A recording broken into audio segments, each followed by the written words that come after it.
ನಮಸ್ಕಾರ ಗುರು. ಇವತ್ತಿನ ವಿಶೇಷನೇ ಭಾನುವಾರ. ನಾನು ಹೇಳಬೇಕಾಗಿರೋದೇನಿಲ್ಲ, ನಿಮಗೆ ಗೊತ್ತು ಇವತ್ತು ಭಾನುವಾರ ಅಂತ. ಎದ್ದು ಬರೋಷ್ಟೊತ್ತಿಗಾಗಲೇ ತಿಂಡಿ ಎಲ್ಲ ಖಾಲಿ ಆಗಿತ್ತು. ಹಂಗೆ ಲಾಸ್ಟ್ ನಾವು 2 ದೋಸೆ ಕಿತ್ತೋಗಿರೋವಿದ್ವು, ಅವನ್ನೇ ಹಾಕ್ಕೊಂಡು ತಿಂದೆ.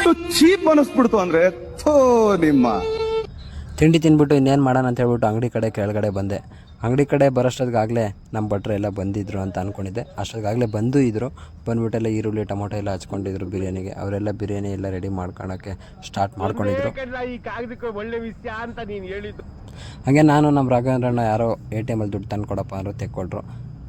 ಹಾಗೆ ಹೊರಟಿದ್ದೆ ನಾವು ಬಸ್ ಸ್ಟ್ಯಾಂಡ್ ಕಡೆ. ಏನಪ್ಪ ಅಂದರೆ ಇವತ್ತು ತರಕಾರಿ ಬೇರೆ ಮಧ್ಯಾಹ್ನ ಸಾಂಬಾರು ಖಾಲಿ ಆಗಿತ್ತು. ಹಾಗೆ ತರಕಾರಿ ತಗೊಂಡು ಹೋದ್ರೆ ಇಲ್ಲಿ BJP ಏನೋ ಸ್ವಲ್ಪ ಸಂಘಟನೆ ಮಾಡ್ತಾಯಿದ್ರು. ಅಲ್ಲಿಂದ ಬಂದು ತರಕಾರಿ ತೊಗೊಂಡ್ವಿ. ತರಕಾರಿ ಎಲ್ಲ ಚೆನ್ನಾಗಿತ್ತು. ಹಾಗೆ ಅಣ್ಣನ ಮಾತಾಡ್ಸ್ಕೊಂಡು ತರಕಾರಿ ತೊಗೊಂಡು ಸೀದಾ ಹಾಸ್ಟೆಲ್ ಕಡೆ ಬಂದ್ವಿ. ಹಾಸ್ಟೆಲಿಗೆ ಬಂದ್ಬಿಟ್ಟು ಮಲ್ಕೊಂಡು ಎದ್ದೋಳಷ್ಟು ನಮ್ಮ ಶಿವಕುಮಾರಣ್ಣ ಅವರು ಈ ಕಡೆ ಎಲೆ ಕಟ್ ಮಾಡ್ತಿದ್ರು. ಹಾಗೆ ಕಟ್ ಮಾಡ್ಕೊಂಡು ನಮ್ಮ ಭಟ್ರು ಈ ಕಡೆ ಎಗ್ ಬುಜ್ರಿ ಮಾಡ್ತಾಯಿದ್ರು. ಅದ್ರೂ ನೋಡಿಕೊಂಡು ನಾನು ಅಶೋಕ ಒಂದು ಸ್ವಲ್ಪ ಹೊರಗಡೆ ಹೋದ್ವಿ, ಏನಾನ ತಿನ್ಬರೋಣ ಅಂತ. ತಿನ್ಕೊಂಡು ಹಾಗೆ ವಾಪಸ್ ಹಾಸ್ಟೆಲ್ ಕಡೆ ಬಂದ್ವಿ. ಹಾಸ್ಟೆಲಿಗೆ ಬರೋಷ್ಟೊತ್ತಿಗಾಗಲೇ ಇದು ಫ್ರೈಡ್ ರೈಸು ಮತ್ತು ಎಗ್ ಬಿರಿಯಾನಿ ಮಾಡಿದರು. ಏನೂ ಚೆನ್ನಾಗಿರಲಿಲ್ಲ ಇವತ್ತು.